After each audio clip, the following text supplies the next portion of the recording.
나도 하나님을 사랑합니다. 하나님 앞에서 나는 존귀한 자입니다. 옆에 분도 존귀한 자입니다. 사랑합니다. 축복합니다. 우리가 잘 알고 있고 권사님이 기도하신 대로 우크라이나 러시아의 공격으로 전쟁이 계속되고 있습니다. 우리가 TV로 보는 이 전쟁의 상처는 참 비참하지요? 건물이 다 붕괴되어 가고 있습니다. 군인들과 민간인들의 피해가 날로 더 커가고 있는 상황입니다. 전쟁이 멈춰도 상흔과 상처를 어떻게 회복할지 모르겠습니다. 오늘은 73주년 6.25 기념일입니다. 73년 전 이 한반도는 전쟁으로 말미암아 완전 폐허가 되고 말았습니다. 하지만 73년이 지난 지금 대한민국은 경제 대국들과 어깨를 나란히 하고 있습니다. 얼마나 감사합니까? 하지만 북한은 세계 최빈국으로 전락하고 말았습니다. 왜 같은 전쟁으로 폐허가 된 상황이었음에도 불구하고 70년이 지난 이 시점에 남과 북은 이만큼 엄청난 큰 차이가 있을까요? 정치인은 정치인의 논리가 있고 경제인은 경제인의 논리가 있겠지요. 나름 개인 철학을 가지고 왜 그러는가 다 이야기할 수 있을 거예요.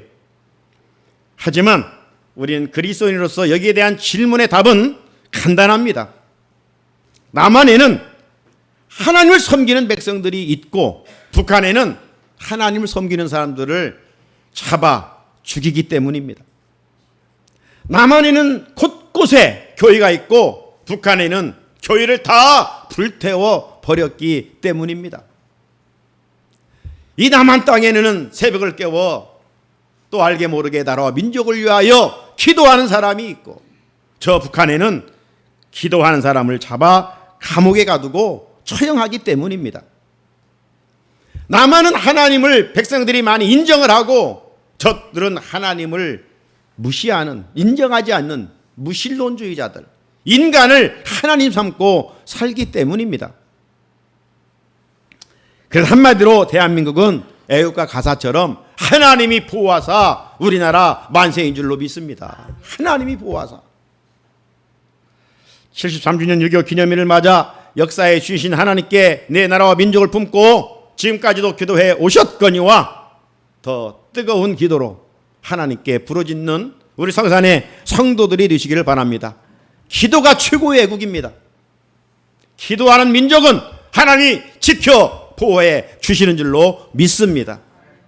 우리 선조들의 그 믿음, 그 뜨거운 구국의 기도, 오늘 내가 바톤을 이어받아 나라와 민족을 위해서 기도할 수 있어야 하겠습니다. 오늘 제목은 계명들을 지키기에 신속히입니다. 계명들을 지키기에 신속히. 우리가 살아가면서 정말 빨리 해야 할 것이 있습니다. 신속하게 해야 할 것이 있습니다.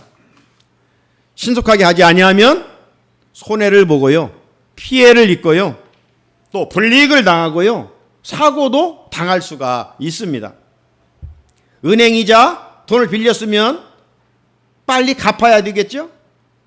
어떤 세금 고지서 빨리 내야 불이익을 당하지 않습니다. 손해보지 않습니다.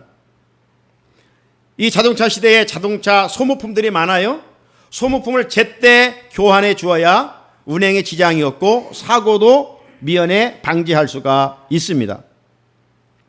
늦춰서 안 된다는 말은 제때 하라는 말이에요. 제때에. 타이밍을 놓치지 말라는 것이죠. 신속히 이행하라는 것입니다. 국가적으로도 마찬가지입니다. 빠르게 해야 할 타이밍을 놓치면 국제사회에서 그만큼 뒤떨어지고 발전도 늦을 수밖에 없어요. 지난 5월 15일 날 청와대 영빈관에서 윤석열 대통령 주관하에 대한민국 미래를 위한 첨단산업 육선 전략을 주제로 한 제14차 비상 경제민생회의가 있었습니다. 이때 대통령은 이렇게 연설을 했습니다. 첨단산업은 핵심 성장 엔진이자 안보 전략 자산이고 우리의 일자리와 민생 문제와도 직결된다 하면서 연이어 이렇게 말씀했습니다. 2026년까지 계획 중인 반도체 등 첨단 산업 6대 분야에 대한 총 550조 원 이상의 민간 투자가 신속하게 이루어져야 하고 정부는 입지, 연구개발, 인력, 세제 지원 등을 빈틈없이 해야 합니다 라고 당부를 했어요. 한마디로 긴 연설의 요지는 뭐냐? 바로 투자가 신속히 이루어져야 된다는 거예요. 투자가 신속히 이루어져야 된다. 사랑하는 성도 여러분, 우리나라 국민의 근성 중 하나는 뭐냐면 빨리빨리입니다. 그래서 이국 여행 중에 이국인들도 한국 사람들 보면 빨리빨리 이렇게 할 정도예요. 여러분, 긍정적인 면에서 빨리빨리는 우리 국민들로 하여금 게으르지 아니하고 성실하게 일함으로 말미암아 정말 이렇게 70년이 지난 후에 정말 놀라운 국가 부흥 성장을 이뤄낸 이런 일들이죠. 부정적으로 또 보면 이 빨리빨리는 일을 너무 재촉하다가 부실공사로 큰 후유증을 겪는 일들이 빈번하게 있습니다. 그렇다면 이 빨리빨리 행동은 적재적소에 맞게 할 수 있는 지혜를 갖는 것이 필요하겠지요. 이처럼 우리 신앙생활에서도 늦으면 안 되는 것이 있어요. 반드시 신속히 해야 할 일들이 있어요. 머뭇거리면 안 돼요. 빨리 하는 것이 본인에게 유익이에요. 여러분, 신앙생활이라는 건 뭡니까? 하나님과 소통입니다. 소통이라고 하는 것은 물이 흐르듯 자연스럽게 이어지는 것을 말합니다. 하나님과 소통하면서 지내야 되는데 하나님과 불통하면 어떻게 되겠어요? 여러분, 수도관을 사용하고 있는데 수도관이 막히게 되면 얼마나 큰 생활에 지장이 있습니까? 이제 더워지는 여름을 살아가는데 수도관이 막혀서 물을 사용할 수 없다, 몸을 씻을 수 없다, 얼마나 힘들겠어요. 수도관이 막히면 안 돼요. 우리 몸에 핏줄이 막히면 어떻게 됩니까? 뇌졸중이 올 수 있는 확률이 높고요, 또 생명의 위험도 있는 것 아니겠어요? 핏줄이 계속 잘 돌아야 됩니다. 이처럼 성도들이 하나님과 소통을 막히게 되면 하나님이 주시고자 하시는 은혜가 차단돼요. 우리 하나님의 은혜로 사는데 하나님의 은혜가 차단되면 어떻게 되겠습니까? 부르짖어도 응답되지 않습니다.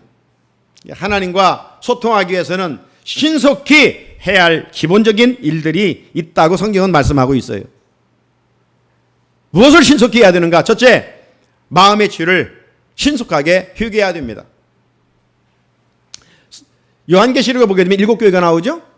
그 7교회 중에 첫 번째 교회가 에베소 교회입니다. 에베소 교회는 사도 바울이 2차 전도 여행 때 복음을 전하여 무려 3년 동안이나 정말 눈물로 교회를 섬겼던 교회입니다. 시간이 흐른 후에 그 복음의 정신이 계속 이어지면 좋을 텐데 오늘도 우리의 신앙의 그 뜨거움과 열정이 계속 이어지면 얼마나 좋겠어요. 그런데 이런저런 이유들로 인하여 우리의 신앙이 업다운 하게 되잖아요. 에베소 교회가 어떤 문제가 생겼어요. 주님이 진단할 때 에베소 교회의 문제는 뭐냐면 믿음의 첫사랑을 잃어버렸다는 겁니다. 그래서 주님이 에베소 교회를 처방을 내리시는데 그 처방이 뭐예요? 너희들이 어디서부터 잘못 뛰었는지를 생각하고 신속히 회개하여 처음 행위를 가지라. 첫사랑을 회복하라. 계시록 2장 5절에 그 말씀이 있어요. 그러므로 어디서 떨어졌는지를 생각하고 회개하여 처음 행위를 가지라. 만일 그리하지 아니하고 회개하지 아니하면 내가 네게 가서 네 촛대를 그 자리에서 옮기리라. 얼마나 무서운 말씀입니까? 신속히 회개하지 않으면 영적 동맥경화증에 걸리는 거예요. 성도가 죄에 대해 무디면 하나님과 소통이 단절됩니다.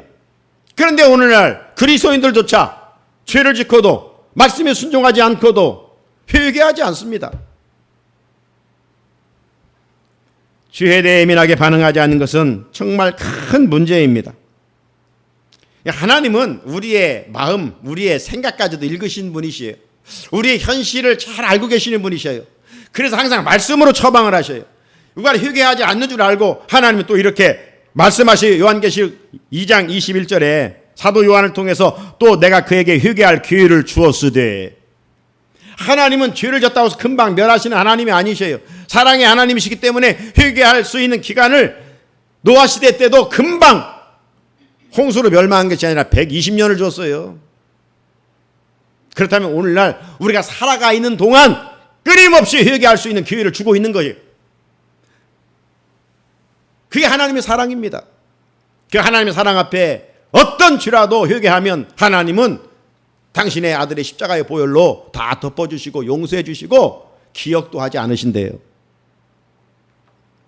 이게 하나님의 사랑이에요. 그러나 하나님의 사랑만 있는 게 아니에요. 하나님의 공의도 있어요. 하나님의 공의는 끝까지 회개할 기회를 주었건만 회개하지 않은 자들에게는 반드시 심판하시고 벌을 내리시는 하나님이셔요. 그러므로 죄를 지었을 때는 머뭇머뭇거리지 말고 내 연약함을 알고 하나님 말씀대로 순종하지 못했습니다.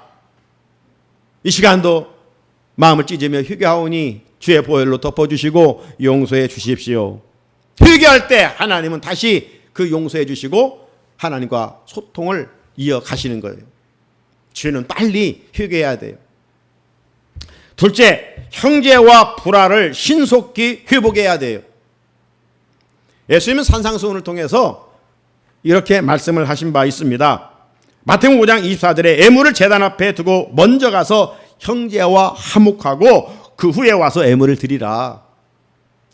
형제와 불화한 것을 그대로 갖고 있으면 하나님이 드려지는 애물을 예배를 기뻐 받지 않으신다는 거예요. 바른 신앙생활이 뭡니까? 십자가처럼 수직적으로 하나님과 소통을 잘하고 수평적으로 이웃과 소통을 잘하는 것입니다. 수직적으로 하나님과 소통을 잘하기 위해서는 우리가 죄를 졌을 때 즉시 회개할 수 있어야 되고, 수평적으로 사람들과 소통하기 위해서는 막혀있는 담을 허물어서 빨리 신속히 화목해야 합니다. 그래야 기도마다 응답이 있고 하늘의 축복의 문이 열려져 하나님의 은혜가 폭포수처럼 쏟아진다는 것입니다. 또 하나, 하나님께 서원한 일은 신속히 갚는 일입니다. 서원이란 뭐예요? 하나님 이렇게 해주시면 이렇게 하겠습니다. 이게 서원 아니에요? 그런데 하나님은 이 서원한 것을 머뭇거리지 말고 신속히 갚으라 말씀하셨어요. 전도서 5장 4절에 보니까 네가 하나님께 서원하였거든 갚기를 더디하지 말고 하나님은 음해하는 자들 기뻐하지 아니하시나니 서원한 것을 갚으라. 여러분, 우리가 신앙생활에서 언제 서원합니까? 힘들면, 어렵고 병들면, 이런 일이 있을 때 하나님 이렇게 해주시면 제가 이렇게 하겠습니다. 이게 바로 우리의 서원이에요. 요나가 하나님 말씀에 불순종한 결과 어떻게 됐습니까? 처음에는 순항하는 것 같다가 하나님이 동풍을 일으켜서 큰 파도를 일으켜서 배가 침몰하게 될 때 결국 제비 뽑아 요나가 바다에 던져졌죠. 그것을 끝나는 줄 아는데 하나님께서 큰 물고기를 내비하사 요나를 삼키게 했죠. 요나는 바다에 던져지는 순간 죽는 줄 알았겠지요. 그런데 하나님께서 은혜를 베푸시사 큰 물고기를 준비하셨고 요나를 삼키겠는데 삼키는 순간 또 죽는 줄 알았겠지요. 그런데 하나님의 은혜로 요나가 죽지 않았어요. 그 물고기 뱃속에 있으니까 얼마나 냄새는 났겠어요. 답답했겠죠. 죽은 줄 알았는데 정신 차려보니까 살았어요. 그때 요나가 물고기 뱃속에서 이렇게 서원을 했어요. 요나서 2장 9절에 보니까 나는 감사하는 목소리로 주께 제사를 드리며 나의 소원을 주께 갚겠나이다. 구원은 여호와께 속하였나이다.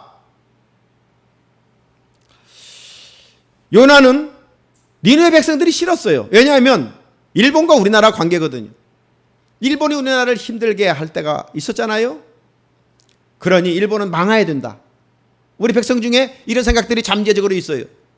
요나에게 니느웨 백성들은 멸망할 존재들이지 구원받을 존재가 아니야. 그런데 하나님이 왜 그 나라에 가서 복음을 전하라고 해? 내가 하나님의 음성을 잘못 들은 것이겠지? 그렇게 하고 하나님의 말씀을 듣지 아니하고 다스스로 가는 배를 타고 가다가 이런 풍랑을 만나게 된 거예요. 그러나 하나님은 우리나라 문화로 보면 일본도 구원을 받아야 할 백성이고 우리도 구원받아야 할 백성이죠. 니느웨 백성도 구원받아야 할 백성이지 멸망받을 백성이 아니에요. 왜? 그들도 하나님 형상으로 지음받았으니까. 그래서 하나님께서 살려주심을 감사하여 하나님 이제 제가 서운한 것을 갚겠나이다 하고 두 번째 아미떼 아들 요나에게 하나님의 말씀이 임했을 때 말씀에 순종하여 니느웨에 가서 복음을 전했더니 12만 명이 다 회개하고 구원받는 놀라운 역사가 일어나지 않았어요? 여러분은 신앙생활하면서 하나님께 서운한 것이 어떤 것이 있습니까? 이런저런 이유로 서운을 갚지 못한 것이 있다면 신속히 행할 때 하나님께서 기쁘게 받으시고 더 큰 은혜로 되돌려 주시겠다라고 약속을 하고 있습니다. 자, 그렇다면 오늘 본문으로 돌아가 보면 오늘 시인은 하나님 앞에서 무엇을 지키고 신속히 지키겠다라고 말씀하고 있는가? 주의 말씀을 지킨다고 먼저 고백합니다. 57절입니다. 여호와는 나의 분깃이시니 나는 주의 말씀을 지키리이다 하였나이다. 자, 이 말씀을 읽어보면 시인은 왜 주의 말씀을 지킨다고 말씀하고 있어요? 주의 말씀이 시인에게 분깃이기 때문이라는 거예요. 지난 시간에는 시인이 주의 말씀은 보물 이루라고 그랬잖아요. 네? 내가 소유한 것이 많이 있는데 그 소유한 것 중에 보물 이루는 하나님의 말씀이라고 했는데 그래서 보물 이루를 정말 가치 있게 귀하게 여기고 살았어요. 자, 오늘은 이어서 시인은 보물이 재산 중에 내 재산입니다. 최고의 분깃입니다. 이렇게 고백하고 있는 거예요. 여러분, 세상 사람들은 우리가 믿는 하나님을 자기들이 믿는 만들어 놓은 신 정도로, 종교적인 신 정도로 생각합니다. 그런데 오늘 우리가 그렇습니까? 만약 우리가 그러려고 한다면 더운 일기에 교회에 올 리도 없어요. 하나님께 예배드릴 이유가 없어요. 만약 그런 이방인들이 섬기는 신과 같은 믿음 정도라면 이건 우리는 완전 손해보는 장사예요. 우리는 어떻게 하나님을 생각합니까? 하나님은 내 인생의 분깃이에요. 내 인생의 일부분이 아니라 내 인생의 전부예요. 내 인생의 최고의 보화가 예수 그리스도예요. 우리는 이걸 믿고 신앙생활하고 있는 거 아니에요? 하나님은 지도자 아론이 이런 믿음으로 살기를 원해서 이렇게 말씀을 하신 바 있어요. 민수기 18장 20절입니다. 여호와께서 또 아론에게 이르시되 너는 이스라엘 자손의 땅에 기업도 없겠고 그들 중에 아무 분깃도 없을 것이나 내가 이스라엘 자손 중에 네 분깃이요 네 기업이니라. 하나님이 아론에게 기업이 되고 분깃이 된다는 거예요. 오늘 우리도 하나님의 자녀로서 이런 고백이 전제되어야 합니다. 하나님이 누구냐라고 할 때 내가 믿는 하나님은 내 인생의 전부야. 내 삶의 일부분이 아니야. 내 인생의 전부야. 내 인생의 1호 보물이야. 그 이름보다 귀한 것이 없어. 이런 고백이 이어져야 됩니다. 이 고백이 진실로 하나님을 사랑하는 마음 아니겠어요? 그렇다면 여러분은 여호와 하나님을 시인처럼 내 인생의 분깃, 내 삶의 전부라고 고백하고 있느냐 이 말씀이죠. 그럴 때 우리도 시인처럼 주의 말씀을 지키는 일에 우선순위를 둘 수가 있어요. 자, 주의 말씀을 지키니이다. 시인은 57절에서 그렇게 말씀했지요. 자, 60절에 가보게 되면 이런 고백을 또 한 번 합니다. 주의 말씀을 지키기에 신속히 고백합니다. 주의 계명들을 지키기에 신속히 하고 지체하지 아니하였나이다. 여호와의 말씀을 듣고 행하지 않으면요 마귀가 마음을 틈타 죄를 빨리 지게 만듭니다. 말씀을 듣고 행하지 않으면 우리 본능대로 죄를 지을 수밖에 없습니다. 잠언 기자는 하나님이 미워하시는 죄에 대해서 이렇게 말했어요. 우리가 말씀을 듣는 것으로 그치고 행함이 없으면 우리 지체가 죄를 짓는다는 거예요. 잠언 말씀 6장 10절 18절을 보면 곧 교만한 눈, 거짓된 혀, 무지한 자의 피를 흘리는 손, 악한 계교를 꾀하는 마음, 빨리 악으로 달려가는 발.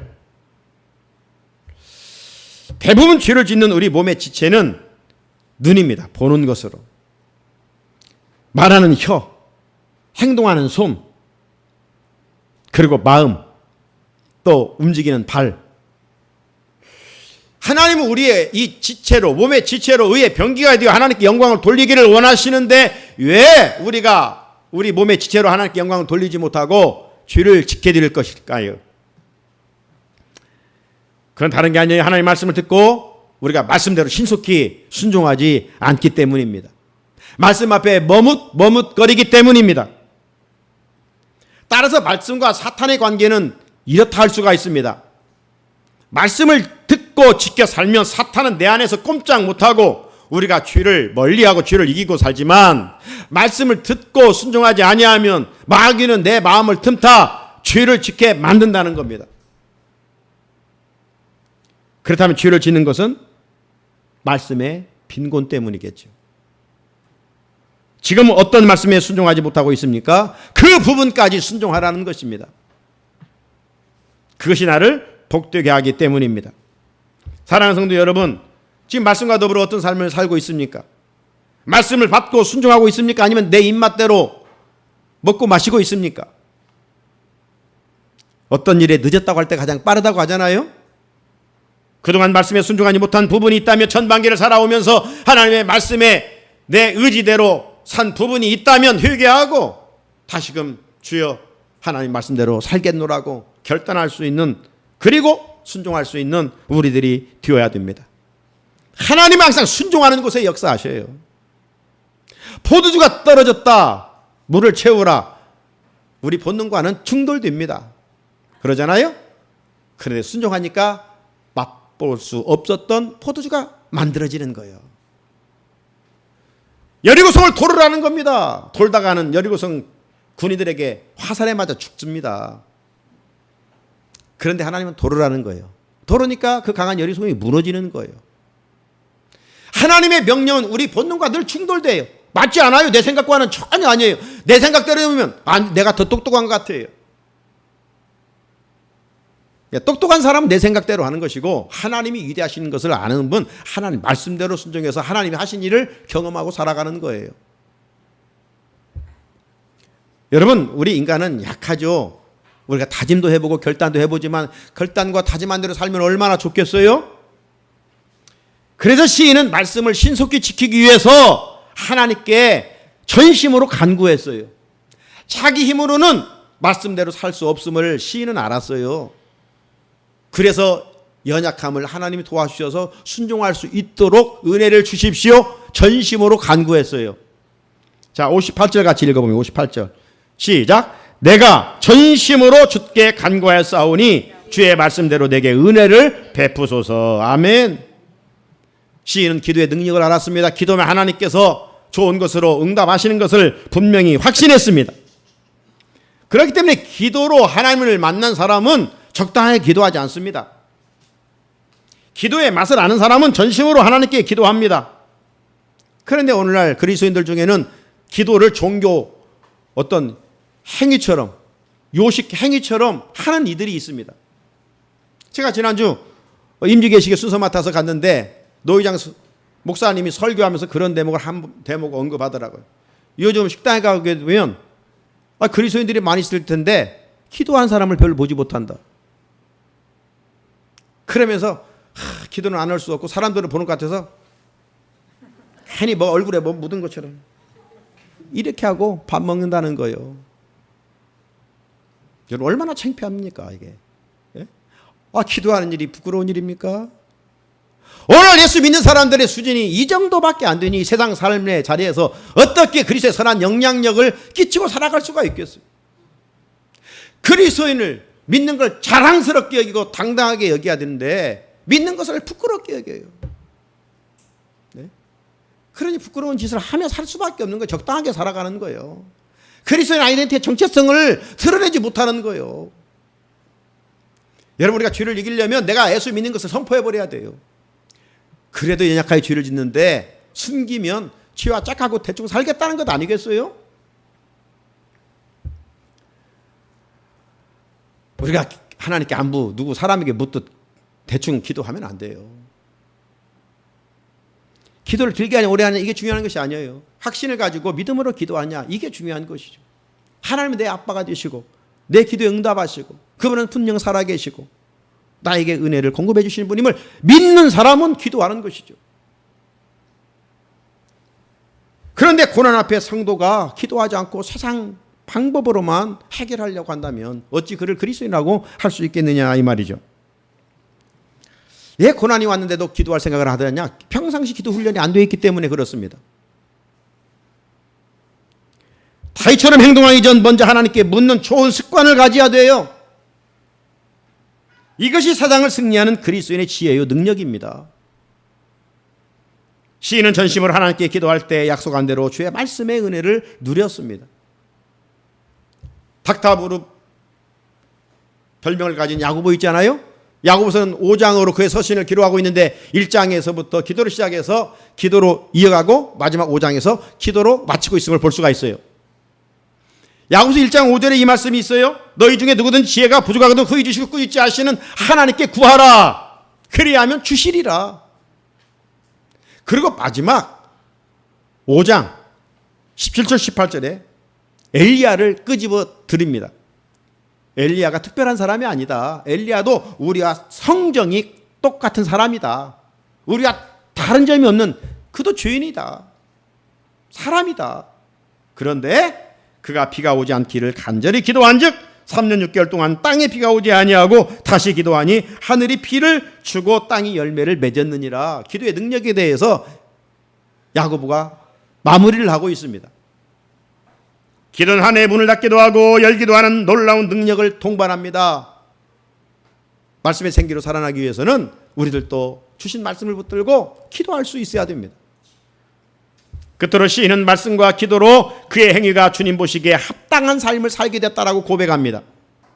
59절에 내가 내 행위를 생각하고 내 주의 증거들을 향하여 내 발길을 돌이켜 싸우며. 시인은 매사 말씀을 지키는 일을 생명처럼 귀히 여겼어요. 그렇게 어떤 행위를 할 때에 자기 생각과 행동을 앞세우지 않았어요. 항상 말씀을 앞세웠고 말씀으로 기도했고 말씀이 행동의 기준이 되어 마침내 하나님께 영광을 돌리게 되었습니다. 시인에게 하나님의 말씀은 모든 행동의 기준이요 생명 그 자체였습니다. 그렇게 시인은 말씀 지키는 일에 머뭇거리지 않았다는 겁니다. 신속히 지켰다는 것입니다. 만약 우리의 삶에 말씀이 빈곤하게 되면 어떤 일이 일어날까요? 공중을 나는 새가 앞에 그물을 쳐놓은 것을 알지 못하고 날아다가 그물에 걸리는 것처럼 우리 말씀의 빈곤은 마귀의 올무에 걸려 죄를 짓게 됩니다. 시인은 행동하기 전 말씀에 합당한지 생각해보고 합당하다 여겨질 때 주의 증거들을 향하여 발길을 향했다라고 말씀합니다. 네, 말씀의 거울 앞에 자신을 늘 비춰봤다는 거예요. 우리가 말씀을 읽고 듣고 묵상하고 암송하는 것은 왜입니까? 잠언 16장 9절에 있는 말씀처럼 사람이 마음으로 자기의 길을 계획할지라도 그 걸음을 인도하시는 분은 여호와시기 때문에 그렇습니다. 사랑하는 성산의 성도 여러분, 우리는 스피드 시대를 살아가고 있습니다. 정말 하루가 멀다 할 정도로 빠르게 변화되어가는 세상이지요. 이런 변화무쌍한 세상에서 그리스도인들은 세상 풍습에 빠르게 적응하거나 목적도 없이 속도만 높이는 세상 풍조에 휩쓸려 살면 안 됩니다. 시인처럼 변치 않는 하나님의 말씀을 지키는 일에 신속하게 행동해야 합니다. 이것이 스피드 시대의 진실로 바른 목표를 향해 달려가는 지혜로운 행동이요 궁극적으로 승리의 비결입니다. 이런 승리의 삶을 위해서는 먼저 내 힘으로는 할 수 없으니까 시인처럼 전심으로 하나님을 찾아 하나님의 은혜를 간구해야 됩니다. 그러면 받은 은혜로 시인처럼 계명들을 신속히 지키고 하나님이 하시는 일을 경험하게 될 줄로 믿습니다. 이 은혜가 우리 가운데 있기를 주님의 이름으로 축복합니다. 거룩하신 여호와 아버지 하나님, 오늘도 우리에게 생명의 말씀, 진리의 말씀 들려주시니 감사합니다. 하나님, 나에게 주신 말씀입니다. 우리 가정에 주신 말씀입니다. 이 말씀대로 순종할 수 있도록 결단하게 하시고 이 결단이 내 힘으로 할 수 없사오니 전심으로 시인처럼 간구하게 하시사 우리의 행위들이 오직 하나님께 기쁨과 영광이 되며 다시